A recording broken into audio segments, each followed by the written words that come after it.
What really happens in Wuhan, China, when a potential COVID-19 case is reported to the local authorities there? I'm Greg from Ontario, Canada, living here in Beijing, China for over the last 20 years. I have a great current true life story about this exact situation. The result, I think, will be a bit of a surprise to you. Let's spend a few minutes together in my living room where I'm practicing social isolation like every other reasonable person in all of China is doing at this moment, and I'll tell you all about it.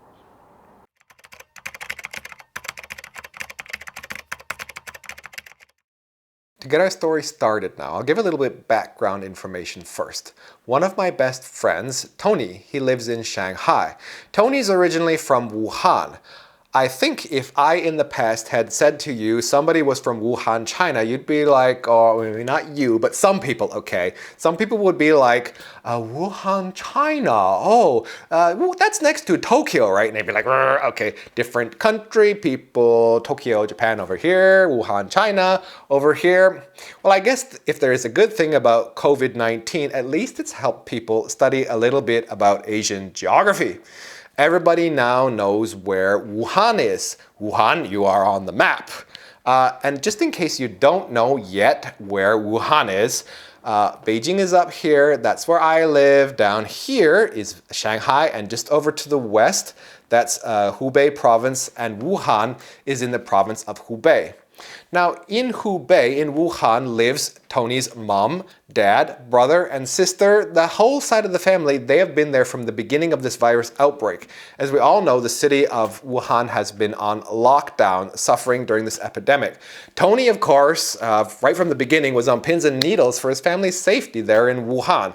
Me too. I mean, he's my good friend. I was really worried about him. But the situation came to a climax on February 18th, when Tony suddenly informed me, he called me up and he says, hey, Greg, my mom, Xia, who's 72 years old, she's got a fever. And the fever is not getting under control. She's taking some fever-reducing medicine, but it's not working. And on top of that, she's starting to lose her appetite. She's not eating, right? The family also was freaking out because they had just discovered that recently dear old dad had snuck out of the home on February 2nd to visit a relative's funeral. They were like, unbeknownst to the rest of the family, here he had gone out and maybe, oh my God, he had picked up the virus and brought it back and given it to dear old mom. The end of the day, the situation was they had to report it to the local community authorities, and an ambulance was dispatched immediately to come over and pick her up. Tony was a wreck. I mean, he was like, ugh. I was trying to think about my best, how I could help, because I do have some contacts in Wuhan. And I said, Tony, what can I do? Do you know where they're going to take her? He replied to me, he said he didn't really know where they were going to take her. It was going to be up to the community center leaders. It's their decision where to bring the people. And he did say, I appreciate, what you want to do, you want to help, but actually in the end, with or without your relationship, it's not going to make any difference because everyone is treated the same there. This was definitely the worst nightmare for Tony. I mean, what was going to happen to her? What do we see on Western media? That all looks pretty scary. I mean, we've seen people in some posts, it looks like apparently they were dragged from their house to some freaky quarantine hole. God only knows. But it was scary. So I could totally myself relate to Tony, how he must have felt at this time, because my mom is also pretty, getting up there. She's advanced. She's 88 years old. She's living in Canada. Here's mom. Mom was coming out of her building last year. She was using her walker. She's going along. She stopped, put on her cute little warm mittens. And then, blam! She was hit by some, Mario Andretti guy in his damn electric scooter tailgating her. That knocked her down, putting her in the hospital, very bad broken hip. I swear, they should make those guys have a license for their scooter and insurance because, these things happen. Accidents happen. People could get knocked down by an electric scooter. Anyway, mom's a fighter. It was a few weeks later. She was in the hospital doing rehab. She's starting to get better.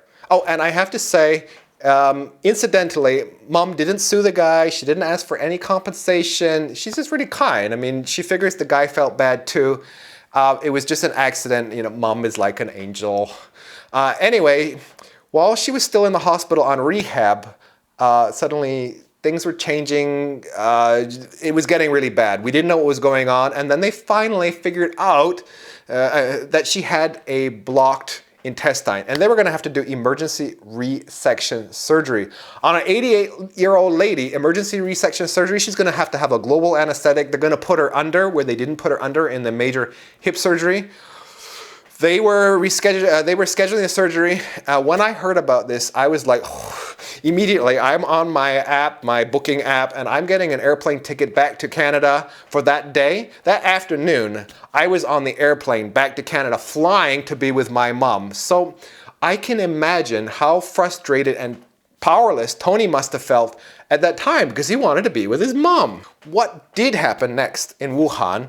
Xia was first sent alone with no family accompaniment to an arranged economic hotel. It was arranged by the government in her community for quarantine purposes. There she was placed in a regular but isolated room for care and observation.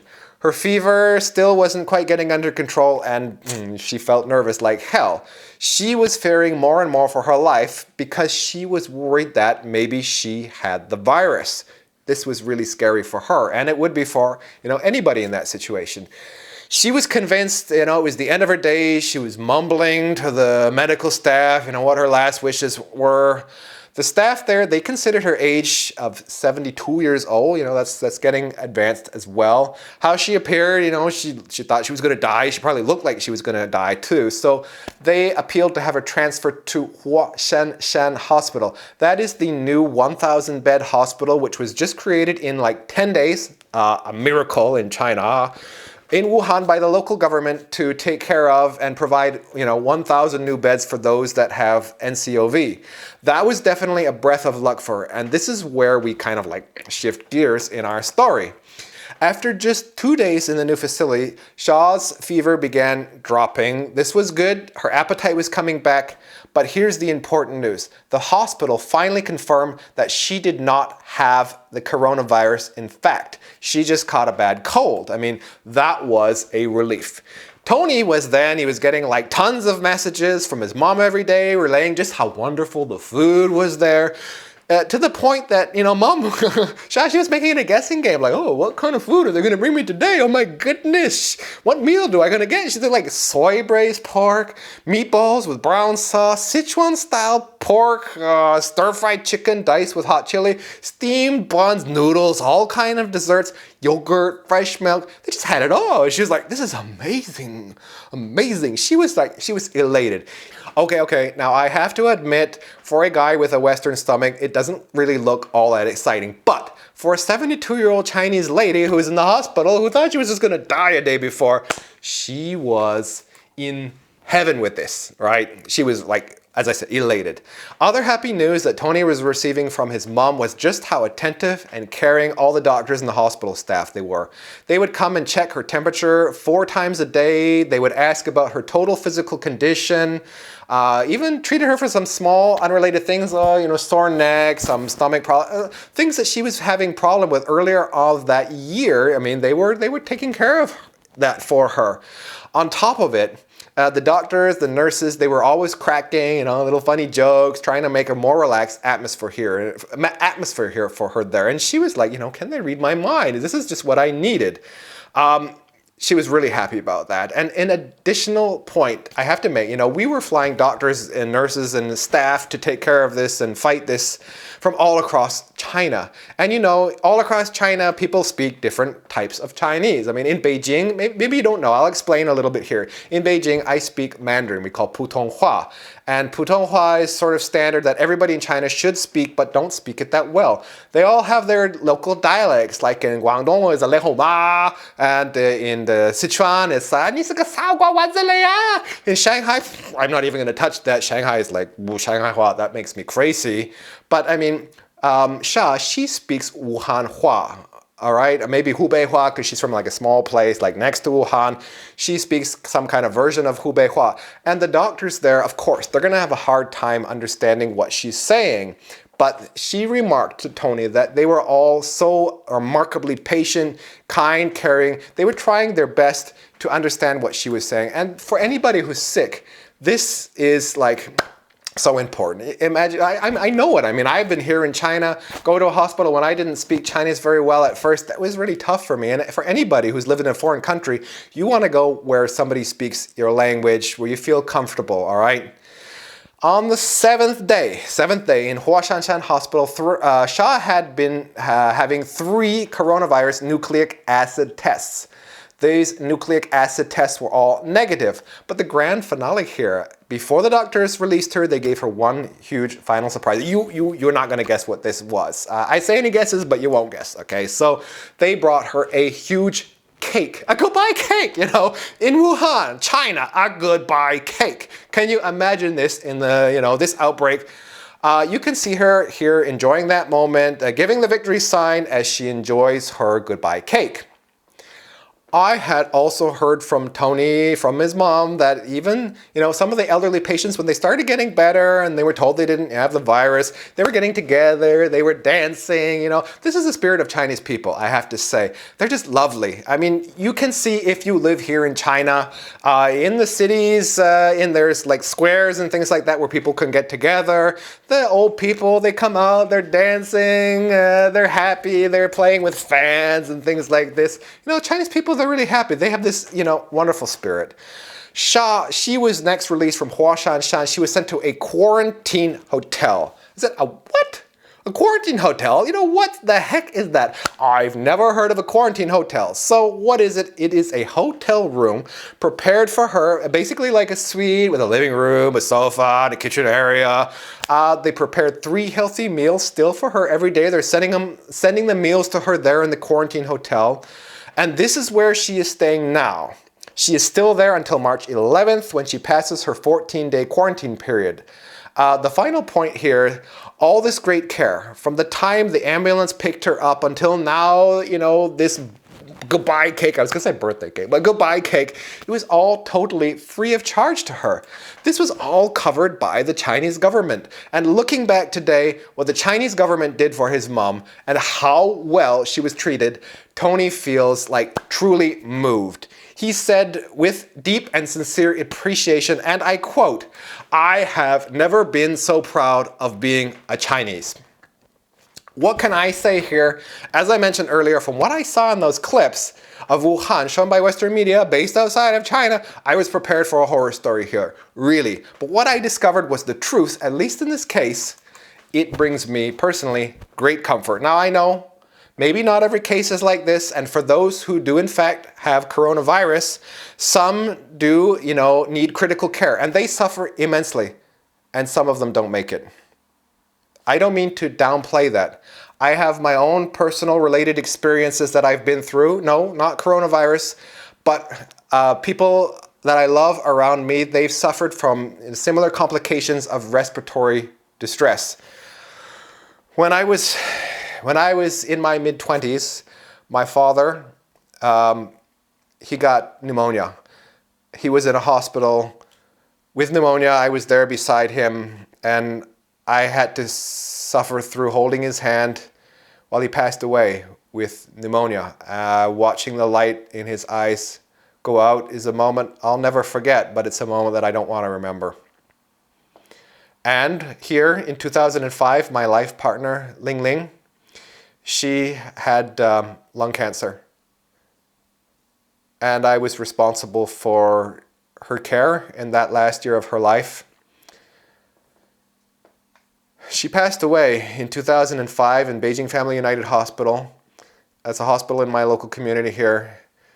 She was on a ventilator at that time and basically drowning from the fluid buildup in her lungs. She was drowning from the inside. She was only in her late 20s.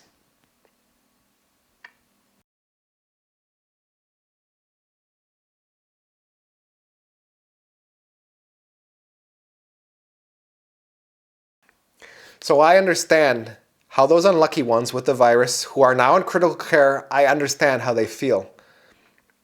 I know what they're going through and I feel for them. I mean, this situation is really, really personal to me. This is serious, and I'm very serious about this. But what I can see that happened in Sha's case, and she was suspected of carrying the virus, all right? Had it been confirmed that she had it, I'm sure that she would have only continued to receive the best care, just like she had up until that point. I mean, this is what I see. You may have heard about Dr. Bruce Aylward, I hope I'm saying that right. Bruce, okay, you've heard about Bruce in his recent press conference debriefing regards the outcome of the joint China and WHO investigation on the current outlook of novel coronavirus situation across China. I give the link below. He stated that if he had COVID-19 himself, he would want to be in China because they know how to handle it here. And they're well equipped, which is, I have to say, unfortunately, a little bit far from the case in some other countries around the world. In fact, I was in Thailand on a holiday from January 24th. I was continuously receiving updated information from Beijing. With those updates and understanding of where this was going, what was going on in China with the virus, my previous experience of living through SARS here in 2013, and my extrapolation of where this was going globally, because I knew already, like, this cannot be contained in China. There is no way this is going to come out. Think about all the people who were traveling out of China, at Chinese New Year. Before Wuhan got locked down, a lot of people were coming out of Wuhan. They were going to Thailand, where I was. This was going to go global. So I cut my holiday short on February 5th. I rushed back to Beijing for that very reason. Obviously, I wasn't coming back to try and get sick, but I was sure that if I was going to contract the virus somewhere, or maybe if I had it even already, they would know what to do with me there, and I would be properly taken care of. The next thing I have to say is there is a great solidarity of the people here in China. And I've said this before and other people are saying it, but you really have to experience it. It's one spirit across the whole country. And we here in China, we know how to sacrifice. We stay at home and we basically don't go out. And hey, I have to say that's not easy. You should see what people are doing on social media. I mean, I've sent some of the posts to my mom from Chinese social media to other people, and they're like laughing, like, oh my God, what are they doing in China? It's because we have to keep from going crazy, like being in your apartment all the time, locked up, social isolation, as I told you. This is like, it's not easy, all right? So people were like, doing creative things at home. They took pots and pans from the kitchen. They were playing curling in their living room. People across, the street from each other in different homes in their apartments, they were in the windows. They were doing like this, dancing. And the other people on the other side of the street, they were dancing. They were filming this, putting it up on social media. We had to find ways from keeping ourselves from going crazy. We also find ways to work from home whenever possible. This is what people got to get used to for now. It's kind of nice too. I mean, get used to working from home. It's not a bad thing. And the employers here, they are trying their best to find ways to make this work. We mask up whenever we go outside. We keep a distance of 2 meters as much as possible. And we work together with the government's containment strategy in order to have the best chance of slowing this down, the spread, and end this sooner than later. I have to say also, people here, they're nice, they're friendly. You can really feel this sense of community here and people everywhere. It's like we are in this together, one family. I know there are people out there who don't trust China in reporting certain things up front, and for whatever reason, they don't always trust what the WHO is saying. I'm not going to argue or discuss who or what is right or about history, politics, but let's look past now how this started. Are the numbers exactly accurate or not? Let's just get to the point. We know that the number of infected are, they're pretty large, but we can see the response from China. This response is massive too. And from what I can see here, things are moving in the right direction, which does give us hope. Okay? We in China now, we have hope. Things are starting to normalize, really. People are starting to go back to work. It's not the time to totally, let go and take your mask off and go meet people and party. No, we're not there yet, okay? But we're moving in the right direction. Things are normalizing here, and I believe we can learn a lot from China's experience. We need to share experiences now. We can also see from Sha's experience that China does care for and take care well of its people. She wasn't a special case here. There was no, unusual privileges. She was just an elderly lady who needed to be taken care of, and she was. I know also, I have to say, there's a lot of nervousness and there's fear going around the world at this very moment because it is starting to explode. One of my friends, he's sitting here, he's looking at the map of America where all the cases are popping up, and he's just like, I feel like I'm sitting back watching my country getting nuked. Stay calm, okay? Stay calm. It's gonna be okay. Socially isolate as necessary, like I'm doing here, like we're all doing. Stay away from people outside your home and try not to meet other people unless you absolutely necessarily have to. Keep your hands clean at all times, as we say, and out of your face. Protect yourself as best as possible. It's pretty simple if you're just smart and think about things carefully. Also, we have to try to work together. I have to say this again, work together and take care of each other. I've seen clips coming back here from other countries where people were fighting over toilet paper. I was like, WTF people, what is going on? My neighbor here, I give you a case of, taking care of people. My neighbor here, all right, this elderly, really nice, sweet lady across the street, Guo Lao Shi, that means teacher Guo. When she heard I was coming back from Thailand, what did she do? She came to my home. She took my key because, she's taking care of watering my plants. She's really nice. She's really sweet. She came over here with my key and she brought food for me. She brought vegetables. She brought fruit. She brought some, instant noodle or whatever she thought I was going to need. She stocked up my place for me without my even asking. This was all on her own initiative. This was just like from her heart. This is a society that cares about neighbors and works together and shares. Outside of China, we can and we will beat this, but only when we work together as a global community. And I have to say, it depends on you guys now as well. Here is what I want to mention about masks. As I know there's a lot of controversy on this topic globally, I should say something about it. Now in China, 99% of the people, when you go outside the door, they are wearing masks. 99.9 or 5, something like that. And when I see this personally, yes, I do feel safer to be here. One of the main purposes of the mask is in case you are already infected. I mean, we have asymptomatic transmission of the virus going on during the incubation period. And the incubation period is always, they're updating the amount of time. We're not sure. Originally, they said 5 days to 7 days. You could have incubation, maybe asymptomatic even without showing any signs. Then they extended to 14 days. We're getting nervous because we could have people walking around asymptomatic for up to 14 days that don't know, and they're just like spreading to everybody else. Now we even had some cases that were over 20 plus days. If you're asymptomatic for 20 plus days, how do you know who is infected now? 1 month later, maybe you guys over there, maybe you're going to have your own Wuhan going on. No one knows right now. So the best course of action is act as if you are infected and protect others.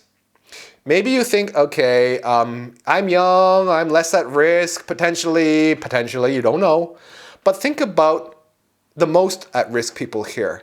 There are elderly, okay? That means your mom, my mom, your dad, your grandpa, your grandma, the ones we love so much. They are most at risk, and we need to protect them from us. Not from the Chinese, not from whoever, but from each and every one of us. Because right now, you don't know if you're good or not. We don't know if we're good or not. We need to do our part and protect others from us. All right? Think about my mom back in Canada. She needs you guys to do your best to protect her. Mom pulled through the surgery. She is recovering. But it's really tough at her age, and I worry about her now. She's one of the most vulnerable people. I mean, at her age, she has care workers coming into her home 3 times a day. I know she's at risk because even if she doesn't go out and she takes my advice and she cooks everything at home, she's stocked up what she can, but people are coming in to take care of her. So she's at risk at picking it up from other people. We have to be careful about the spread. So please take care of her. Take care of all our old dear friends, and let's try to prevent the spread. Mom, there, she's watching you guys right now, and she's watching out over you. At the same time, we need to protect ourselves, right? We limit all unnecessary travel with other people. That's number one. We keep our hands clean, as we said. The virus, when it sprays out of people's mouths, it could be sitting on objects for several hours, for several days. We don't know. And plastic, metal, cloth, whatever, in the sun, out of the sun, in the house, different temperatures, we don't know how long it's going to be sitting on there. So if you touch it, you're going to pick it up. You might give it to yourself. Hands cleaning is most important. Number one, all right? But the second one after that, from what I said, masks for preventing the spread, but masks also to help protect you to some extent, okay? To some extent. And I'll quantify this a bit later. We don't need them at home, generally speaking, if we're all okay at home. And how can we all be okay at home if people who go out, they're super careful, and maybe they're not bringing it back. And if they come back and everybody at home looks okay, there's no symptoms, probably we don't need to wear a mask at home. If somebody's showing symptoms, that's different. We need to, isolate them at home. That's a different story. I'm not going to get into that. But when you go out, you don't really need a mask all the time. Just try to stay away from people. Keep your distance, like I said, and just put it on when you get close to people. Follow this, and you don't really need a storage room full of masks. A storage room full of masks, don't panic. Don't go out and buy the whole store. You don't need that many. I'm also looking at ways maybe to extend the life of masks, the useful life of masks for a few more days or a longer period of time. One potential way is UV sterilization, and there are like baby bottle sterilizers, right? Baby bottle sterilizers. You could put the mask inside there. They also have a drying function that heats it up to past 60 or 70 degrees in some of them. So if it gets UV'd and dried inside there, the virus doesn't like it being dried, and it doesn't like temperatures over 65 degrees, I think it was. So that could be a way to, reduce the number of masks that are needed. I've not seen any scientific reports on this method yet, and I'm not sure exactly if it works. But it is a good idea, if it's proven, and maybe can limit the number of masks that we do need. When I'm on the street or in a park, I keep 2 meters away from people. And it's interesting really to see people here because, it's become automatic to keep away from people. When I'm walking this way in a park and somebody's walking this way in a park, before we just walk past each other. But right now, I see you, you see me, and everybody's going, and we walk around each other. This is kind of weird, but it's people have become really sensitive to this. The other time I also need to have a mask is when I go into an elevator, confined space, shop to pick up my food, anywhere where I can be closer to 2 meters, I put on my mask, right? And I use an N95 respirator because if I'm going to wear one, I might as well wear one that seals and reduces my chance as much as possible. This virus could be in little droplets, aerosol form. If somebody doesn't have their mask on properly and coughs or sneezes, it's going to be projected out. There are ventilation valves on some masks as well. So if they cough hard, maybe something sprays out from that ventilation valve. It could project 3 meters ahead. So I'm wearing an N95. But I'm not going to contradict how your country's way of handling this with regards to masks. If your country is low on masks, you should give the priority to the healthcare workers first. They need them. Again, I'm only relaying to you what works here in China where I'm living. You need to plan suitably for the area that you're living, and it depends on infection level and population density. I mean, if you have population density very spread out and there's not a high infection level, maybe you don't always need to have a mask, or you'll be able to keep away from people and follow the keeping your hands clean. But if you've got a high population density and a high infection level, maybe they need masks, yeah. In closing, regards the situation here in China. As we've mentioned and we've seen here, it's not all like what you see in Western media back home. That's a little bit one-sided, and they don't always show you the good things that are happening here. Also, those media, they have their agenda. Yeah, maybe they twist things a little bit sometimes to fit that agenda. Wrapping up, if you have any questions or comments, please leave them for me below in the comment section, and I will answer what I can here. or perhaps in another video. So I hope you subscribe to my channel, and then that I will be welcoming you back to visit me again on my channel. Aside from expat relocation work and many other projects here, I am also, in the last few years, an indie filmmaker and new producer. I have together made my first award-winning short film called Butcher's Guide, together with my co-producer and star Iwan from Iwan Entertainment and my wonderful director Kevin Ke, and a cast and crew of 25 people and one dog. I'll be putting that up here soon, so look forward to see that on my channel. I may also put up some other local creatives' work from the community here. I ran a large film festival screening in Beijing the last few years, and I do smaller meetups from a group that I have set up of over 350 indie filmmakers here. I'm also starting some smaller music events because I love music. I have a passion about music. And I'm even teaching sailing again from the last year in Beijing, so I might share some sailing stories. There's a really good friend of mine, his name is Jai Mo, you can look him up. He is the first Chinese sailor in this probably century who has single-handedly circumnavigated the globe. I did part of a sailing trip with him that he did from China in the south all the way to Turkey. Amazing. China retraces marine silk route. That was really something. A lot of interesting things to share from China with you guys. So I want to say stay well, stay informed, and most importantly, don't believe the hype. From my channel, I'm Big G here in Beijing. Out. Near the end of the year 2019, we thought that everything was so fine, but we didn't know the troubles we'd soon face. Coronavirus came around, no quick solutions could be found. Health workers treated patients case by case. And Hubei province was shut down, every city and every town. People sacrificed to stop the illness flow. The novel virus still did spread, left so many people dead, until its growth in China did finally slow. But soon the virus did appear in many countries far and near. WHO praised China's fight through and through. But some countries did not know what they should do. Fear and hatred spread so fast, we all hope it doesn't last. Panicking will do no good, but common effort surely would. Coronavirus we will defeat, around the world it must be beat. So here and there in every land, together we must take a stand.